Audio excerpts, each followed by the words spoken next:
즐겁게. 설교는 노인부터 어린이까지 모두 알아들을 수 있을 만큼 쉽게 해야 한다.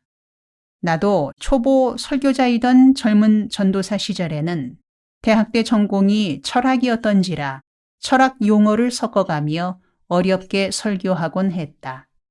그러다 설교를 쉽게 해야겠다고 다짐하게 된 계기가 있었다.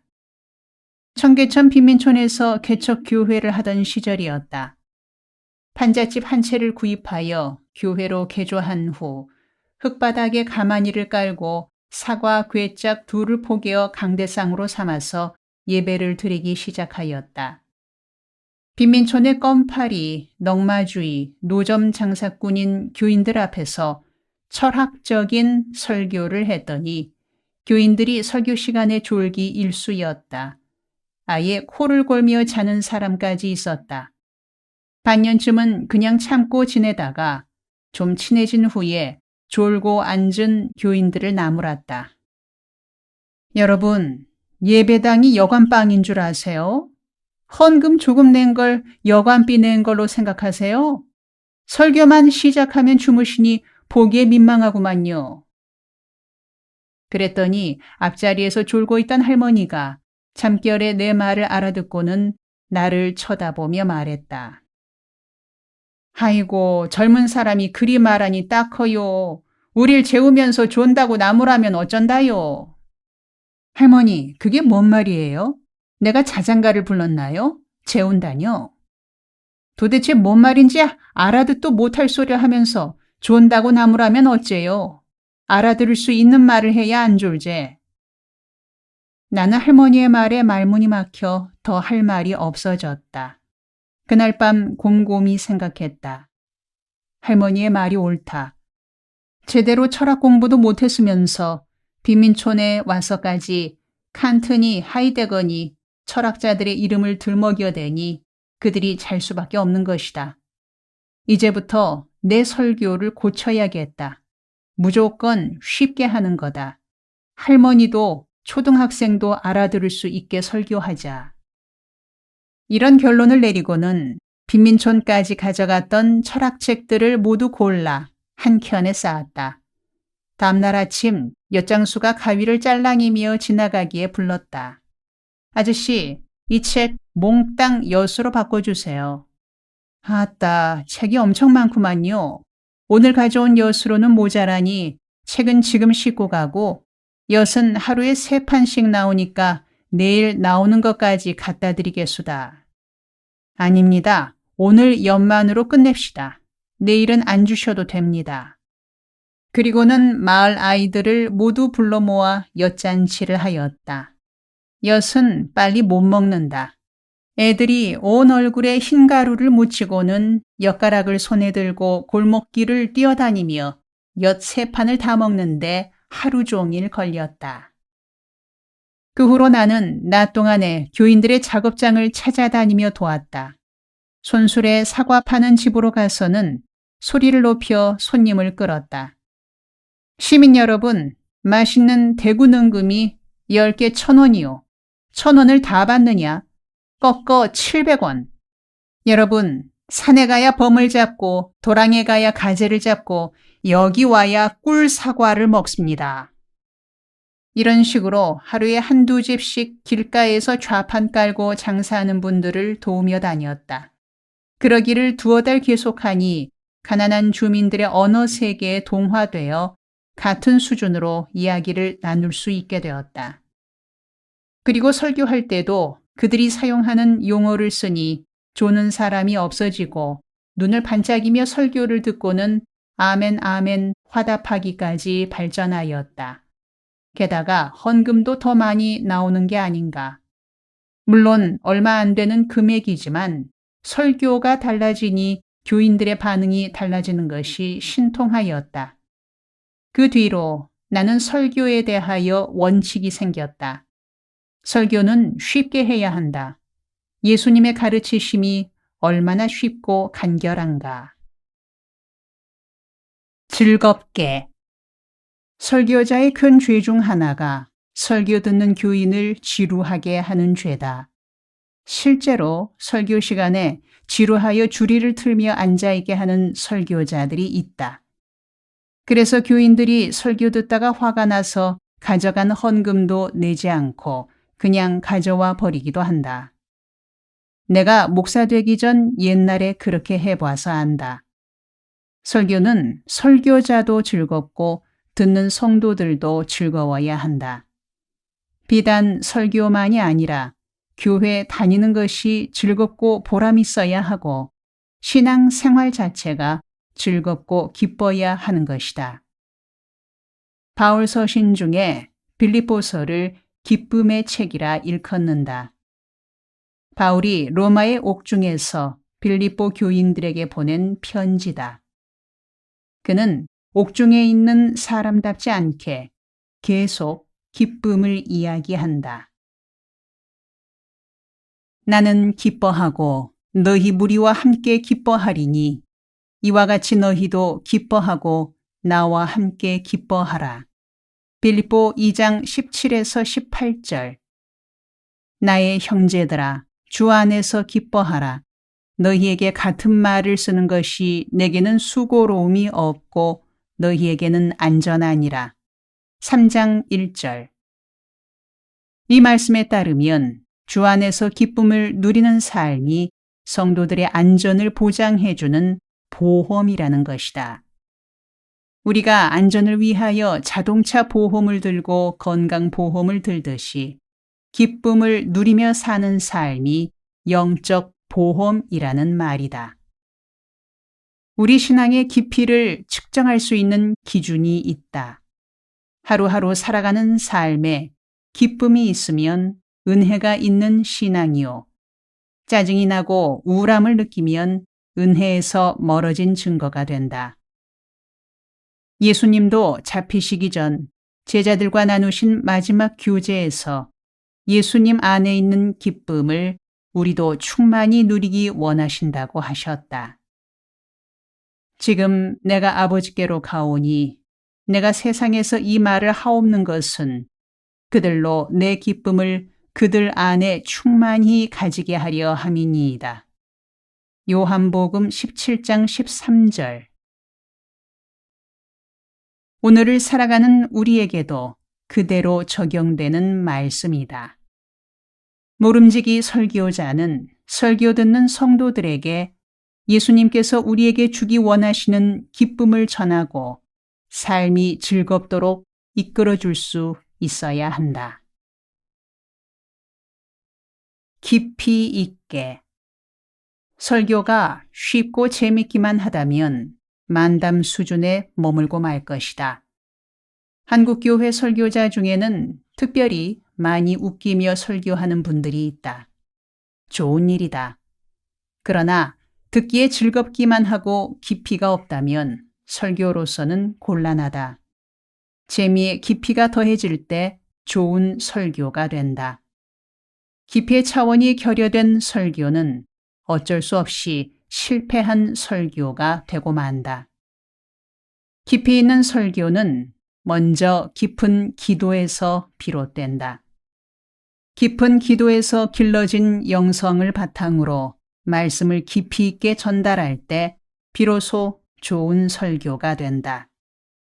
내가 신학생 시절부터 좋아하던 누가복음 말씀이 있다. 예수님께서 고기 잡던 베드로에게 하신 말씀이다. 깊은 데로 가서 그물을 내려 고기를 잡으라. 누가복음 5장 4절. 나는 이 말씀의 범위를 넓혀서 인생의 그물을 깊은 데로 던지라는 뜻으로 묵상하고 적용한다. 예수님의 이 말씀을 들은 시몬 베드로가 답했다. 선생님, 우리들이 밤이 맞도록 수고하였으되 잡은 것이 없지만은 말씀에 의지하여 내가 그물을 내리리이다. 누가복음 5장 5절. 베드로의 이 말이 인류 전체의 고백이 된다. 인간은 오랜 역사를 거쳐오는 동안 전쟁하고 정치하고 산업을 일으키고 문명을 발전시키며 자기 힘으로 뭔가를 얻어보려고 끊임없이 그물을 던져왔지만 결국은 허무로 가득한 빈 그물을 손에 들고 있는 처지다. 이런 때 우리는 예수님의 말씀에 귀를 기울여야 한다. 그물을 깊은 데로 던져라. 그래서 나는 설교를 준비할 때도 어떻게 하면 깊이 있는 설교를 할 수 있을까를 늘 염두에 둔다. 깊이 있는 설교를 하려면 기본적으로 3가지를 갖추어야 한다. 첫째, 설교자 자신의 신앙 고백이 분명해야 하고 믿음으로 구원받은 복음에 대한 확신이 있어야 하며 성경 전체에 대한 깊은 이해와 통찰력이 있어야 한다. 둘째, 설교자는 폭넓은 독서를 통한 인문학적 기초와 상식을 존중하는 식견이 있어야 한다. 셋째, 설교자는 자신이 직접 겪은 영적 체험이 있어야 한다. 뜨거운 체험이 있는 사람이라야 다른 사람을 뜨겁게 할 수 있다. 적용할 수 있게. 많은 설교자들이 성도들의 삶의 현장에 상관없는 뜬 구름 잡는 식의 설교를 한다. 그런 설교는 헛된 설교다. 그런 설교자들은 다른 직업을 택해야 할 사람들이다. 예수님의 설교를 배워야 한다. 예수님은 주위의 평범한 사실들을 예화로 들어 듣는 이들이 쉽게 적용하여 삶이 변할 수 있도록 전달하셨다. 명설교는 성도들의 삶의 현장에 적용되어 변화를 일으키는 설교다. 큰 변화가 아니라도 좋다. 작은 일에서부터 조용히 일어나는 변화가 중요하다. 한국교회는 오랜 부흥회 전통에서 습관화되어 갑작스레 불받아 뒤집어지는 변화를 찾는다. 이런 사고의 틀에서 벗어나야 한다. 조용히 기초부터 작은 변화가 쌓여 큰 변화로 나아가야 한다. 누구든지 그리스도 안에 있으면 새로운 피조물이라. 이전 것은 지나갔으니 보라, 새 것이 되었도다. 고린도후서 5장 17절. 둘의 금식 수련의 성경 공부는 위에 4가지 기준으로 진행되기에 모두 시간 가는 줄 모르고 흥미진진하게 참여한다. 참가자들은 가장 보람있고 즐거운 시간이었노라고 한다. 이렇게 하나님의 말씀을 읽고 묵상하고 지켜 행하면 우리 삶이 형통함에 이른다는 소중한 약속이 있다. 이 율법책을 네 입에서 떠나지 말게 하며 주야로 그것을 묵상하여 그 안에 기록된 대로 다 지켜 행하라. 그리하면 네 길이 평탄하게 될 것이며 네가 형통하리라. 여호수아 1장 8절. 형통함에 대한 우스개가 있다. 형과 동생이 대화를 나누는 중에 형이 동생에게 물었다. 동생, 성경에 형통한다는 말이 있는데 무슨 뜻인 줄 알아? 형, 그게 뭔 말인데? 만사 형통이란 만사를 형을 통하여 하라는 말이야.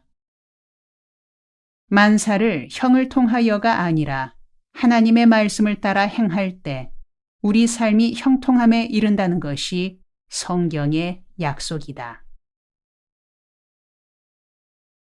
기도 훈련. 신앙생활의 두 기둥이 말씀과 기도다. 하나님은 말씀으로 우리에게 다가오시고 우리는 기도로 하나님께 다가간다. 그래서 말씀과 기도를 통해 거룩함을 이루어가게 된다. 하나님의 말씀과 기도로 거룩하여짐이라. 디모데전서 4장 5절. 모든 크리스천은 하나님께 영광 돌리는 삶을 살기 원한다. 그러나 구체적으로 어떻게 살아야 하나님께 영광을 돌리게 되는지 알기 어렵다. 요한복음 14장에서 그 정답을 일러준다. 우리가 드리는 기도가 응답받는 것이 곧 하나님께 영광 돌리는 길이라고 한다. 너희가 내 이름으로 무엇을 구하든지 내가 행하리니 이는 아버지로 하여금 아들로 말미암아 영광을 받으시게 하려 함이라. 요한복음 14장 13절. 둘의 금식 수련의 일정은 6시 새벽 기도회부터 시작된다. 새벽에 하나님이 도우시리로다 라는 말씀도 있듯이 시편 46편 5절. 영성 수련의 새벽 시간은 중요하다. 새벽의 1시간은 오후에 3시간에 맞먹는 효율이 있다고 한다. 예수님은 날이 밝기 전 새벽에 기도하는 생활을 일과로 삼으셨다. 새벽 아직도 밝기 전에 예수께서 일어나 나가 한적한 곳으로 가사 거기서 기도하시더니 마가복음 1장 35절. 나는 50년 목회 생활에 기도응답으로 하나님께 영광 돌리게 된 간증이 많다.